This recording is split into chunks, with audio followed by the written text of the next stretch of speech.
Hindi nyo ba napapansin? Puro tao nyo nga sa shop ang nadadali ng aswang na yan.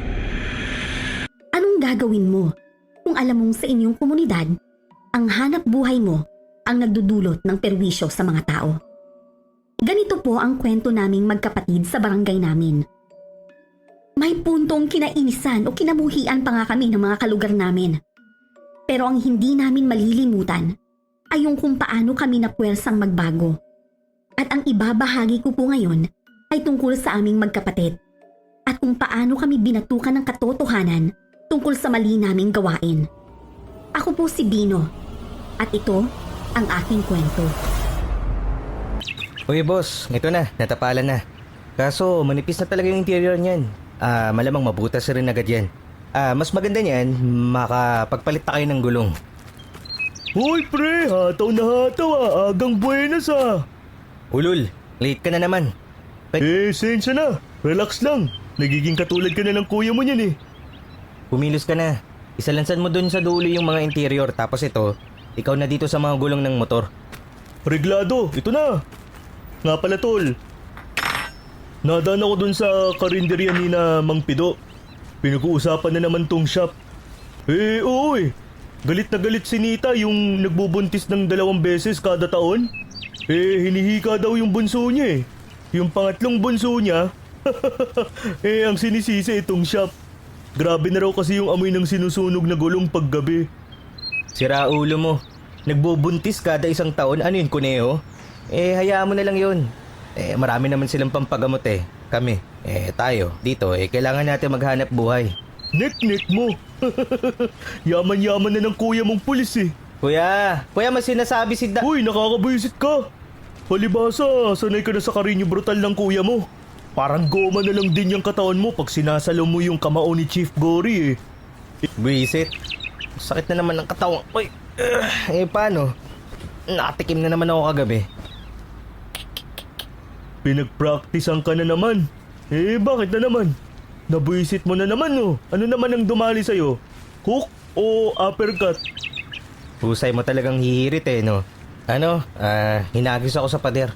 Naku! WWE naman ang ginawa sa'yo. Ikaw naman kasi. Sabi nang huwag kang magbabanggit tungkol sa mga naninyismis sa shop. Wala talaga. Ang prinsipyo talaga ng kuya mo, batas ko ay kamao. Ganun. Ba't di na lang mag-action star yun? Pasok yun, Brad. Kaso wala nang action ngayon sa Viva Max na lang. Swak rin siya dun. Hoy Bino, nag-chat sa akin si Mr. Chua. Ba't hindi niya nakuha yung order niya? Ha? Ano? Pinadeliver ko yun Sinakay ko sa tricycle ni Memon yun kasi dadaan siya dun sa shop ni Mr. Chua. Ano? Sinakay mo kay Memon? Gago yun Adik yung batang yun. Baka binenta pa niya yung order ni Mr. Chua. Abangan mo yung si Memon. Kunin mo yung order nung baboy na check na yun.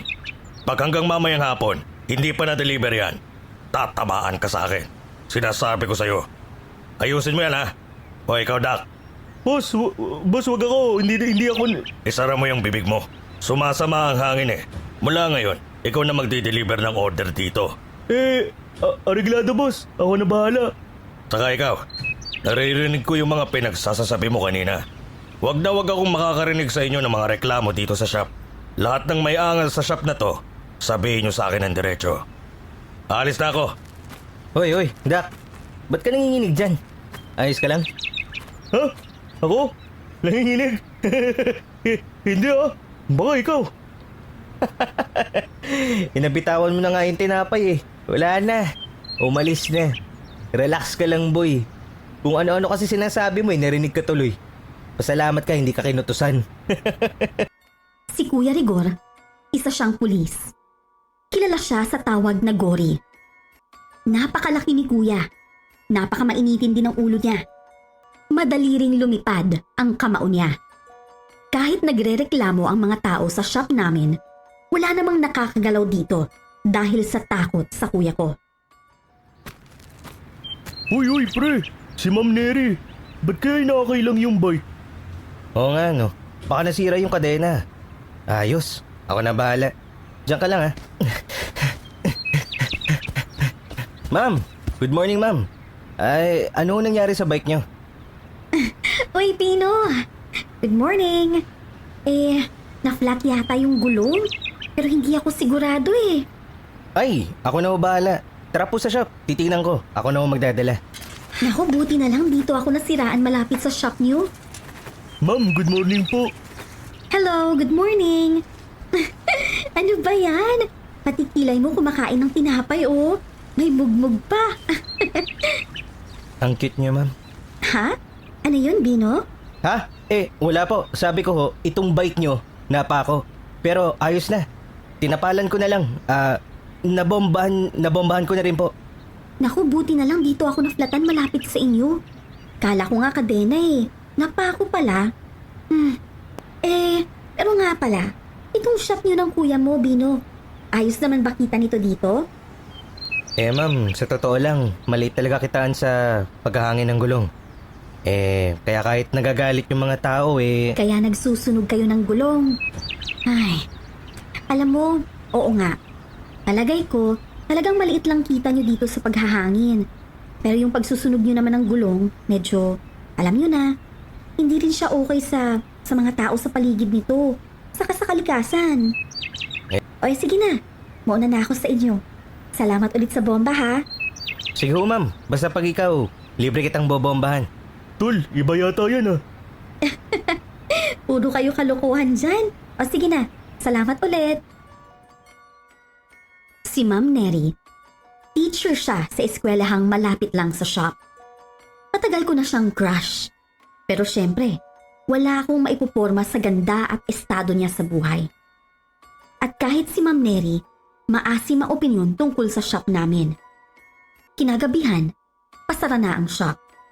Pero nagsisimula na kaming magsunog at magproseso ng mga luma at sirang gulong. Ang mga pinosesong gulong kasi, pwedeng maging rubber mat, parte ng bumper, at pwede kung ano-ano pang parte ng mga sasakyan at mga makina. Nakukuhanan din ng langis ang prinosesong gulong. Mga bagong lipat na mag-asawang doktor yan Bakit kaya? Palapit yata dito, pre. Bukas pa ba kayo, boy? Naplatan kasi ako. Papaayos ko lang. Sarado na ho kami. Pero sige ho, ako na ho bahala dyan. Isang doktor ang humabol na magpaayos ng gulong. Karaniwan na rin sa amin na kahit pasara na, may humahabol pa. Pero na-weirduhan kami sa itsura, ayos at kilos ng doktor. Pati ang asawa niyang nasa loob ng kotse, balot na balot. Nasa loob lang din siya ng kotse habang inaayos ko ang gulong nila. Kuya, ito yung kinita ngayong araw. Nandyan din yung listahan. Yung ninakaw ni Memon, nabawi mo ba? Nakausap ko si Memon. Dinala daw niya sa shop ni Mr. Chua yung mga bakal. Yung tao o driver daw yata yung tumanggap Lintik naman, Bino. Di wala pa rin yung order. Hindi pa rin lumitaw. Naniwala ka sa gagong yun, adik nga yun. Ba't ba ang hirap mong usahan? Ano sasabihin ko kay Mr. Chua? Lalabas pang ginagago natin yun. Puro ka kasi kagunggungan, Bino. Nayamot ako, pero itutulog ko na lang. Maiidlip na ako, pero may narinig pa akong kung ano sa ibaba ng bahay. Doon sa shop. Narinig kong parang may kumakalikot sa mga kadena ng pinto. Para bang gustong distrungkahin at pasukin ang shop. Nawala ang tunog, pero kalabog sa bubong naman ang sunod kong narinig. Kuya, may tao yata. Meron nga. Kung hindi mo inayos ang pagkakasara ng mga pinto doon, ikaw ang tatamaan sa akin. Nagkasa ng baril si kuya, saka siya bumaba. Pinasunod niya rin ako para magpatanglaw ng flashlight sa likod bahay. Wala kaming nakita, kundi tila anino o imahe na lang ng kung anong hayop na papalayo. Kinabukasan, bumungad kay kuya ang mga sira-sirang gamit sa shop. Bino! Bumaba ka rito! Tarantado ka! Bakit? Ano nangyari? Wasak yung mga gamit. Kinandado ko yung mga pinto. Sigurado ako. Ang sabihin mo, inutil ka. Bobo ka na. Sinungaling ka pa. Kung bakit ba naman kasi ikaw ang naiwan sa akin? Puro kabwisita ng buhay ko dahil sa'yo. Hindi ako, kuya. Kinandado ko nga yan, kuya. Maniwala ka naman, sigurado ako. Siyempre, kumalat sa barangay ang nangyari sa amin. Mas maraming natuwa dahil magkakaroon ng araw na hindi kami magsusunog ng gulong.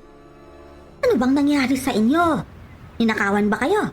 Nako, mabuti naman para matigil na yung pagsusunog nyo ng gulong.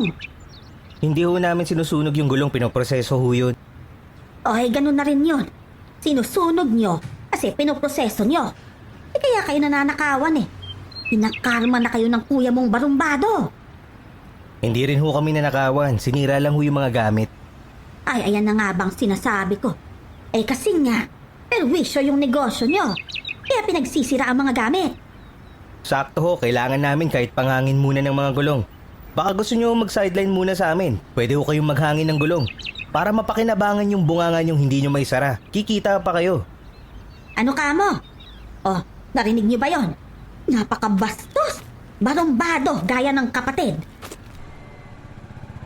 Hoy, nakatunga nga ka na naman. Hindi mo ako nakita. Mabilis kong binuksan ang gate habang sinisipat ko ang pwesto ng nakatitig sa akin kanina. Nawala ang mga mata.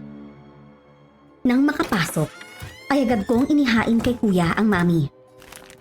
Naligo na ako para hindi na kami makapag-usap ni kuya. Bago ako matulog, sinabi ni kuya na nakabili na siya ng mga gamit sa shop at magbubukas na daw ulit kami. Tumango na lang ako at nahiga na. Nakapagbukas na nga kami kinabukasan.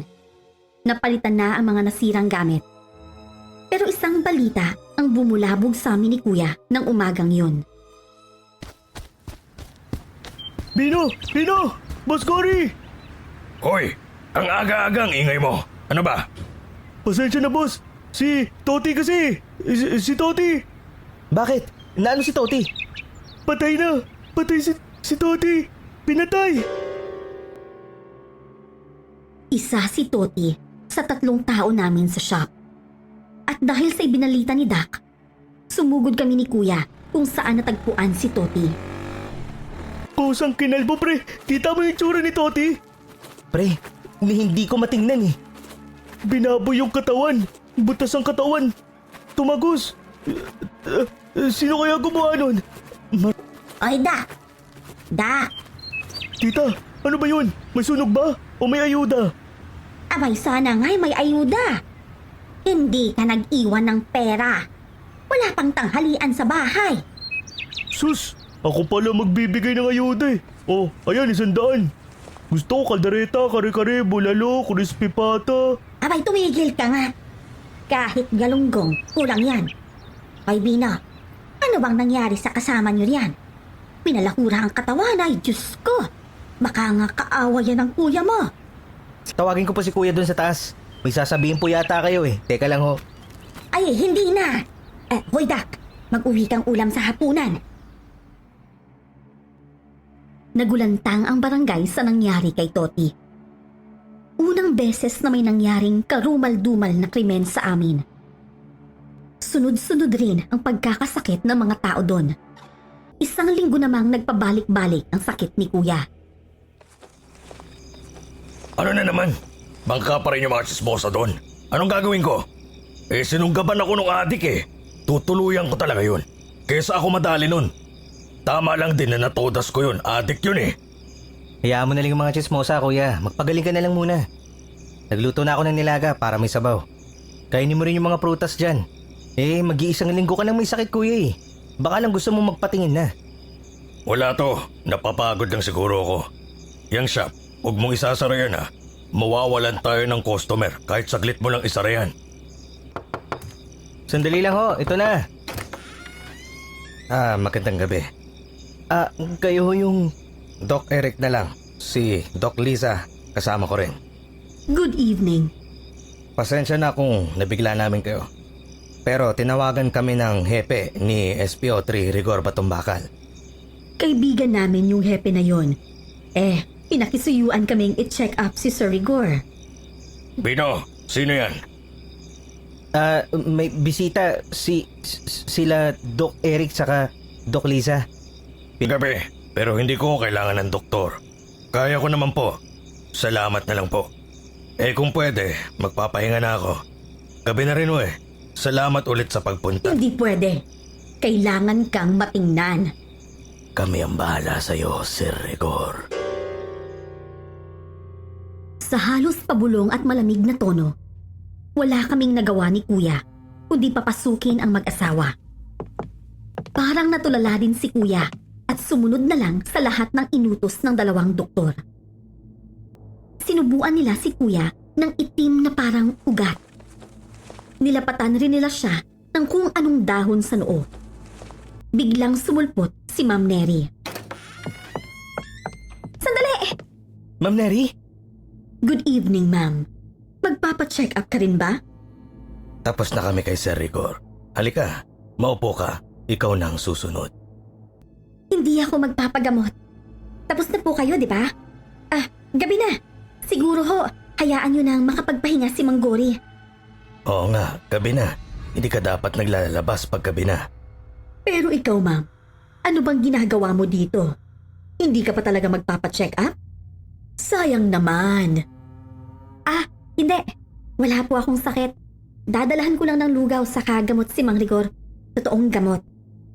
Yung alaga niyo po pala, naiinit na sa loob ng kotse. Anong ginawa mo sa aso namin? Wala po. Pero puntahan niyo na po siya. Baka nga po mamatay sa init. Abukasan, nagulat na lang ako na maagang nag-aayos sa shop si Kuya. Nakasimangot at brusko na ulit ang tindig at kilos nito. Kaya alam kong magaling na siya. Nagtataka man, nakahinga na lang din ako ng maluwag. Uy kuya, ako na dyan. Ba't ba nagkikilos ka ng ganyan? May sakit ka eh. Paano hindi ako kikilos? Tanghali na eh. Nakahilata ka pa. Saka napakagulo na itong shop. Nakabalandra yung mga gamit kahit saan. Pag pala ikaw lang ang nandito, sabog na sabog tong shop ano? Magaling ka na nga. Ano? Wala. Sabi ko, ako na mag-aayos lahat yan pagkatapos kong magluto. Magkape ka na lang din muna. Tapos na ako. Kasi nga, tanghali ka na bumangon. Sobrang aga mong gumising ah. Yung gamot mo. Magaling na ako. Ipagtatapon mo na yung sandamakmak na gamot na yan. Natatandaan mo ba yung nangyari kagabi? Magdamag akong tulog.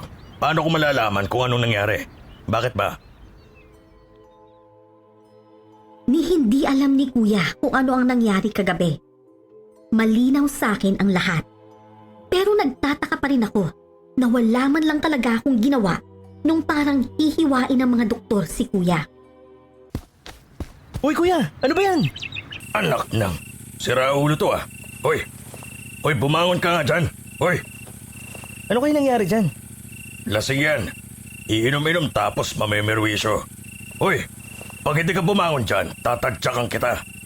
Be, wala talagang kagalaw-galaw ah. Teka lang, kuya ano yan? Nako, Dugo yan ah. Tumatagas ang dugo niya. Nalinti ka na. Ititihaya ko para makita ko mabuti. anak ng, ang laki ng sugat niya. Kuya, Hindi yan sugat. Warak yan. Tatawag ako sa opisina. Pinatay tong taong to. teka. Puto? Kuya, si Puto yung isang tao natin. Si Puto. Si Puto. Punyeta! Aswang yon. May aswang na dito sa barangay natin. Una, si Toti. Abay buntakin yung binutas ang katawan. Tapos si Memon. Mukhang nayanggaw yon. Naulol at sinakmal ni Gory.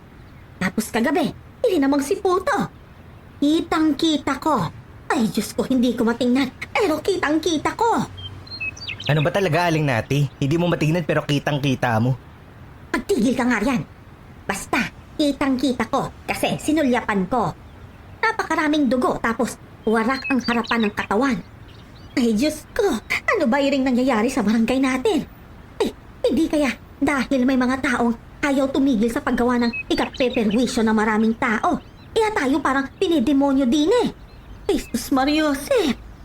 Pwede rin may nadidemonyo sa utak ng mga tao kaya may nanggugulo. Hoy bata ka, ano gusto mong palabasin? Uy tita, tama na kasi. Awat na. Ang kaso, wala kayong pakialam. Hindi rin naman maipasara-sara dahil dinadaan ng kuya mo sa sindak. Puntakin mo ba namang pati si Kap binanatan? Ay, Diyos ko. Alam niyo ho ba kung ano talaga nangyari doon? Kung mahusay talaga kayong chismosa, dapat nalaman yung sinubukan nila Kap na kalad ka rin si kuya papunta sa barangay. Syempre, papayag ba naman yung tao na ganunin siya? Lalo na't naka-uniforme na siya nun. Puro tao nyo nga sa shop ang nadadali ng aswang na yan. Kasi nga, galit ang aswang sa shop nyo. Ayaw ng aswang sa usok ng sinusunog na gulong. Ganon yon. Kaya lubayan nyo na yan bago pa kayo ubusin ng aswang doon mismo sa shop nyo. Narinig ko nga yata sa mga tita ko sa probinsya na pangontra sa aswang yung amoy ng sinusunog na gulong. Sus, pre naman. Ang tanong, may aswang ba dito sa atin? Ngayon lang nagkaganito dito eh. Saka yung shop nyo, nakakatulong din sa mga tao dito. Maraming sumasideline sa shop. Itong mga sidecar dito, kinukuha nyo rin pang deliver ng mga order sa inyo. Siguro nga talaga mausok at may nagkakasakit dahil sa shop pero ganun talaga eh, negosyo to eh. Uy, sasakyan ba ni Doc yan? Parang dito hihinto ah. Uy pre, tawag kayo ata. Dok, magandang hapon po. May problema po ba ulit yung gulong nyo? Hindi wala. Kumusta pala si Sir Rigor? Ayos na po. Magaling na. Pumapasok na nga po ulit eh. Ano ho bang atin, Dok? Pasensya na. Bisuhan lang kita. Nagpaabot ako ng reklamo sa DENR para dyan sa shop nyo. Marami ng reklamo dito sa barangay tungkol sa shop na yan pero mahirap tibagin si SPO3. Rigor, patumbakal ano? Mali ang pagsusunog ng gulong. Pati baga ng tao nasisira ng usok niyan. Karamihan nga sa pasyente kong taga dito baga ang problema. Ano, banggitin mo na lang din kay Sir Rigor. Todas, pati sila Doc nakareklamo na. Kinakabahan ako sa reaksyon ni Mang Rigor ah. Kuya, tama na, kumalma ka naman! Tarantado ka! Buisit kayong lahat! Lalo ka na! Bakit may nagreklamo na pala sa akin sa DENR? Hindi mo man lang ako sinabihan kahit nalaman mo na. Pag sinabi ko sa'yo, magwawala ka na eh. Tapos ako na naman yung tatamaan sa'yo dahil sa akin mo nalaman. Kaya hinintay mo na lang kung ano ang mangyayari. Kaya hinayaan mo na lang ako mapahiya. Mapapatay kita, Bino! Kuya, sandali! Buisit ka! Salot ka sa buhay ko. Bakit ba hindi na lang ikaw ang namatay? Bakit pa ikaw ang naiwan sa akin?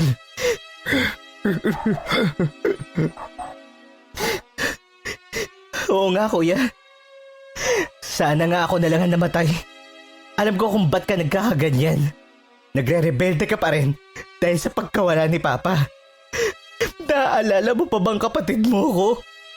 Saka bakit puro na lang mali yung pinipili mong makita sa akin? Lahat ng tulong na kailangan mo. Lahat ng pwede kong ibigay, binibigay ko sa'yo. Sana maalala mo rin na nawalan din ako tulad mo. Mula nang mawala si Papa, mag-isa na ako. Kasi pati kapatid ko, nawalan ako. Luhaan akong tumakbo palabas at hindi na nilingon ang bahay. Dumiretso ako kina Dak, pero wala siya. Sa isang bakanting lote ako nagmukmuk. Nadaanan naman ulit ako ni Ma'am Neri. Siyempre, agad niya akong nilapitan dahil sa itsura ko. Tiis lang, para lang kasi hindi naman mamaganang husto. Aray! Dahan-dahan lang po, ma'am. Aray ko! Nakakainis naman to.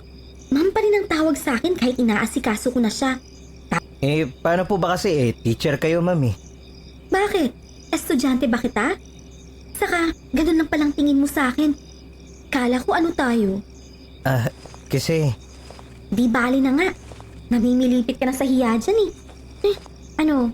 Kumusta pakiramdam mo? Pwede mong sabihin lahat ng nararamdaman mo ha? Makakatulong yon.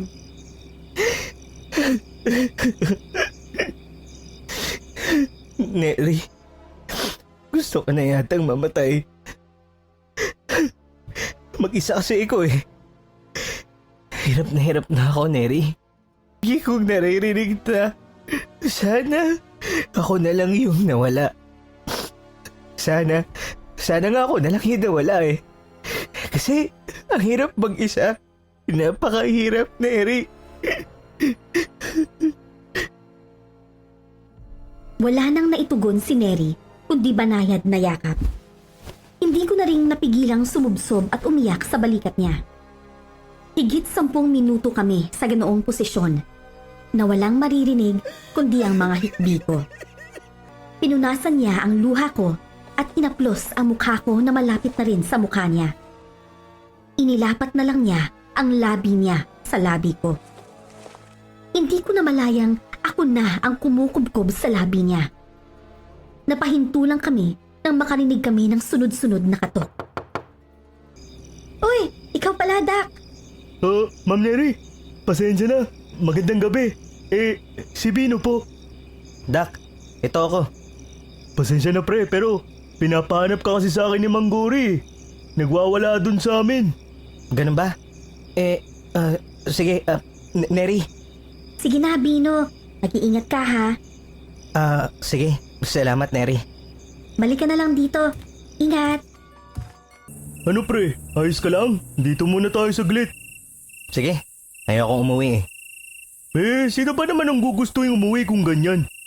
Yan na yung pinakamalalang itsura mo na nakita ko Awit na lang sa'yo pre. Ano plano mo? Ano iniisip mo ngayon? Plano? Dapat ba may plano? Wala akong maisip Siguro, gusto ko na lang lumayo. Ayoko na pre. Yun yung naisip ko ngayon. Di basta pre, kung ano mang maisip mo, backup mo ko. Nga pala, si Ma'am Neri ba may nagsabi lang sa akin na nakita ka raw nakasama ni Ma'am. Papunta raw sa bahay niya. Paano ka napunta dun? Ha? Ito. Kinamot ako.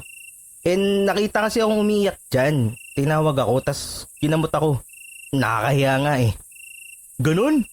Pero pre, Neri na lang yung narinig ko sa'yo kanina Iba rin yung paalamanan nyo Hindi ako pwedeng magkwento kay Dak dahil sa amin na lang dapat ni Neri ang nangyari. Pero sa sagot kong ngiti, nagkaintindihan na siguro kami ni Dak. Inabutan ako ni Dak ng yosi na siya na rin ang nagsindi sa bibig ko. Tahimik lang kaming nanigarilyo. Pre, Pre. Ano kaya to? Humanda ka lang dyan. Takbo lang pre, takbo lang! paano tayo lalabas? Aabutan na tayo! Takbo lang! Basta takbo lang muna! Saktong sa main road ang bagsak namin. Karipas pa rin kami dahil may humahabol pa. Pero napahinto kami nang sumalubong ang motor ni Kuya. Bumunot siya ng baril at pinaputukan ang nasa likod namin. Agad kaming umangkas at pinarurot ni Kuya ang motor. Saan ka nagpunta? Diyan lang. Kumain ka na? Di ako gutom. Ano nangyari sa inyo kanina? Ewan, hinabol kami. Alam niyo ba kung ano yung humabol sa inyo? Hindi. Buti, nakaligtas kayo. Hindi yung tao. Alam ko. Yung kanina, hindi ko sinasadya, Pino. Bago pa makasagot si Kuya, nakita ko nang bumulaga sa side mirror ng motor ang itim na hayop. Mula sa likod, mabilis kaming nilampasan ito. Kinarurot na ni Kuya ang motor. Sumisingit-singit sa gilid namin ang hayop. Sumulpot na ito sa harap at kumabig ng matindi si Kuya kaya sumemplang na kami. Bumangon ako at nakita ko na ang taong itim at mahaba ang buhok. Kuya! Kuya, gising kuya! Kuya! Nandiyan na ulit kuya! Bino, tumakbo ka na. Takbo! Bilisan mo! Nakabunot na ng baril si Kuya pero hangin lang ang tinamaan ng bawat putok niya. Dahil dun, naglabasan ang mga tao. Tumakas na ang halimaw bago pa siya tuluyang makulong. 3 araw kami ni Kuya sa ospital. Dumalaw si Dak at syempre, si Neri. Akala ko magbabago si Kuya matapos nun. Pero pagkalabas ng ospital, binuksan ulit nito ang shop.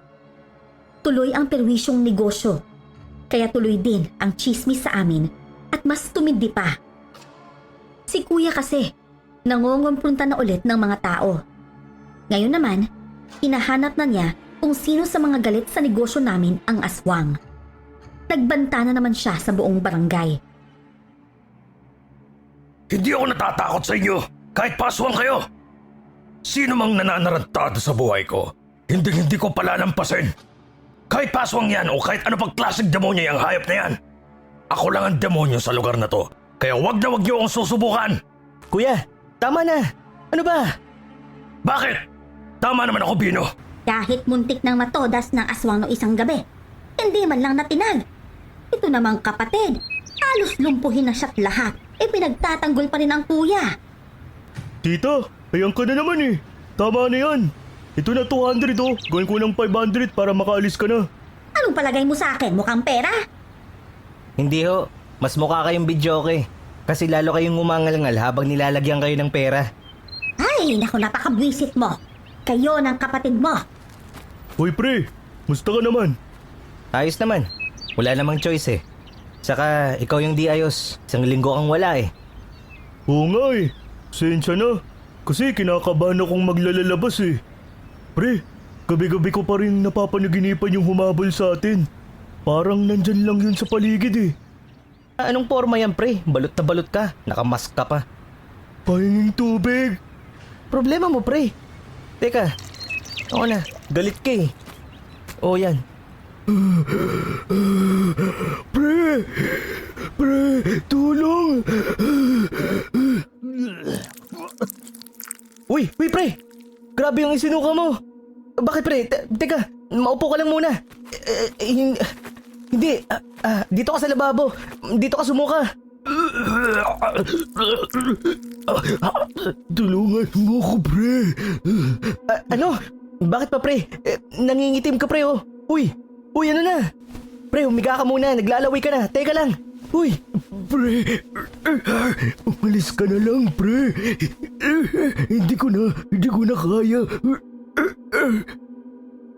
Pinapakalma ko pa siya, pero nagwala na. Puro dugo na rin ang face mask niya. Para siyang asong sumampa sa mesa at nilundag ako. Inaabot ng bibig niya ang leeg ko, pero naitapon ko siya. Malahalimaw na ang mga mata at mukha ni Dak. Sumugod to kay Kuya, pero sumubsob na siya sa tama ng bala. Naghingalo si Dak at dito na dumating si Aling natin. Dak! Ano bang nangyari sa'yo? Ay, Diyos ko, Dak! Demonyo ka, Gory! Demonyo ka! Ipapakulong kitang hayop ka! Sisiguraduhin kong matatanggal ka sa serbisyo at makukulong ka! Lalapain ako ng pamangkin mo eh. Hindi ko gusto barilin yan. Nakita naman ng lahat. Sa pagkakataong yun, dinipensahan ni Kuya ang sarili niya. Pero dahil kinamumuhian si Kuya sa napakasama niyang reputasyon sa lugar namin, pagkakataon na ng mga tao para makaganti. Si Kuya hindi nakulong, pero nasuspinde sa serbisyo habang iniimbestigahan ang kaso sa kanya. Masakit sa akin ang mga nangyari. Sa totoo lang, naawa ako bigla kay Kuya. Nadurog rin naman ako na ganun ang sinapit ng kaibigan ko. Buhay siya, pero kritikal. Ni hindi ko siya madalaw sa ospital. Buti naman naalala mo pa ako. Buti dito ka nagpunta. Nabalitaan ko lahat ng nangyari sa'yo eh. Sorry kasi talagang napakaraming nangyari eh. Huwag kang mag-alala. Naiintindihan ko naman eh. Salamat ma'am. Neri pala. Sorry ha.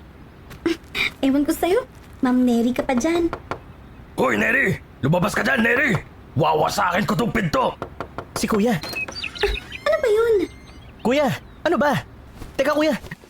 Bitawan mo siya Kuya. Huwag kang makialam, Bino! Aray ko! Aswang ka! Ikaw yung namemerwisyo sa akin! Bakit? Sumagot ka! Hindi ako aswang. Bitiwan mo na ako. Sumugod si Kuya sa bahay ni Neri. Sinakal niya to at pilit pinaamin na siya ang aswang na umaatake sa amin. Dahil punong-puno na siya sa lahat ng nangyayari, gumawa na siya ng mga desperadong kilos para alamin kung sino ang aswang na namemerwisyo sa kanya. Pati sinakap, nabugbog na naman niya. Pero wala siyang napalang kahit ano sa mga tao. Hiyang-hiya ako sa ginawa ni Kuya. Sorry talaga. Natakot ako, syempre. Ilang araw ding masakit ang katawan ko. Pero okay lang yun.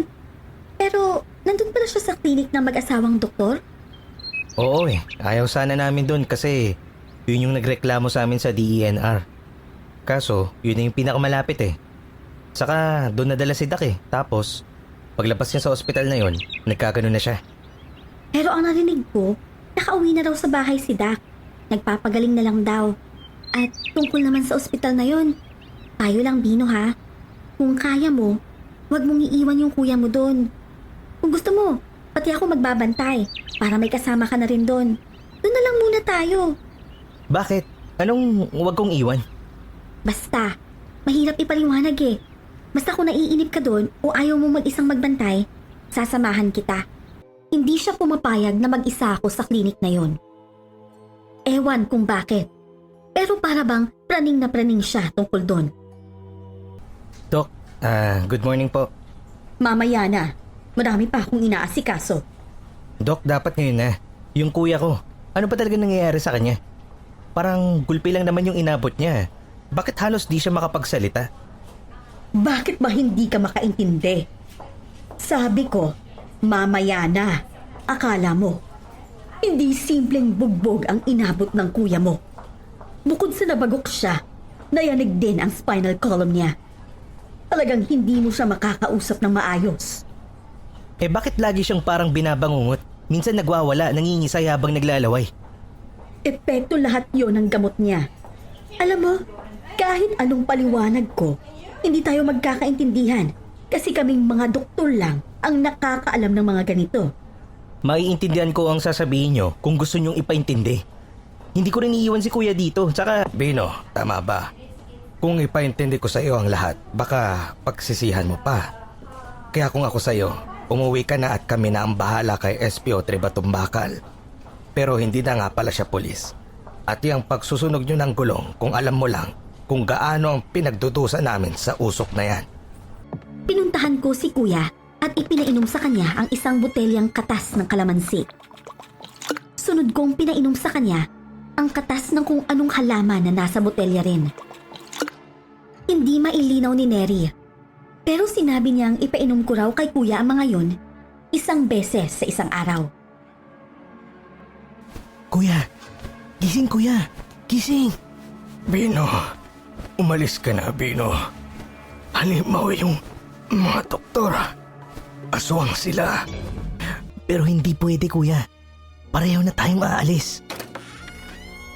Biglang dumating si Doc Eric at may 4 pang kasama. Kinawi nila ako at kinuha nila si kuya. Hoy! Saan nyo dadalhin si kuya? Uuwi na kami! Paraanin mo ko! Wala nang uuwi.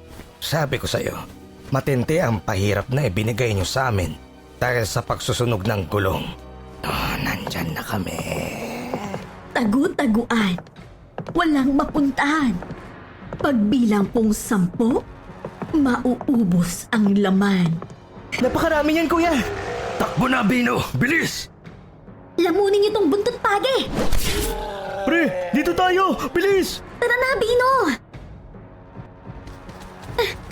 Aabutan tayo! Napakabilis nila! Bino! Manggori! Anong diskarte? Doon tayo sa shop! Bilisan nyo! Kuya! Bakit? Anong ginagawa mo kuya? Diyan lang kayo! Ako na tatapos nito. Sa akin nagmula ang problema. Ngayon magpapakabayani ka. Pahirapan kita hanggang magmakaawa ka.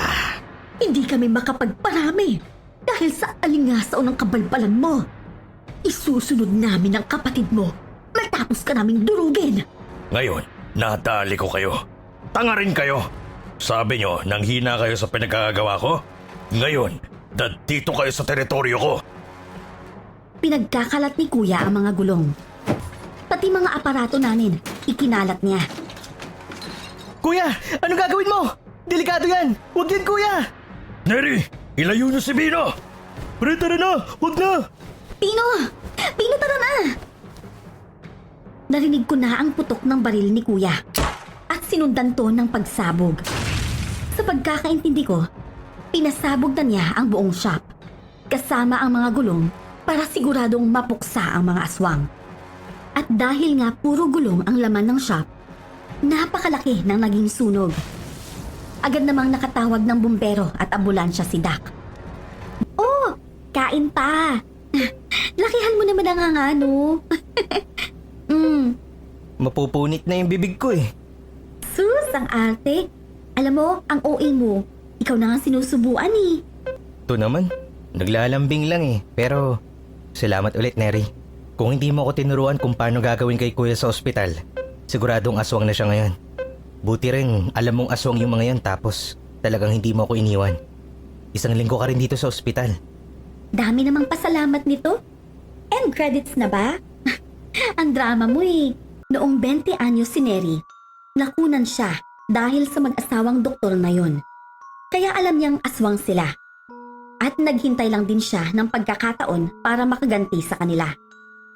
Kasama ng buong shop, natupok ang mag-asawang aswang.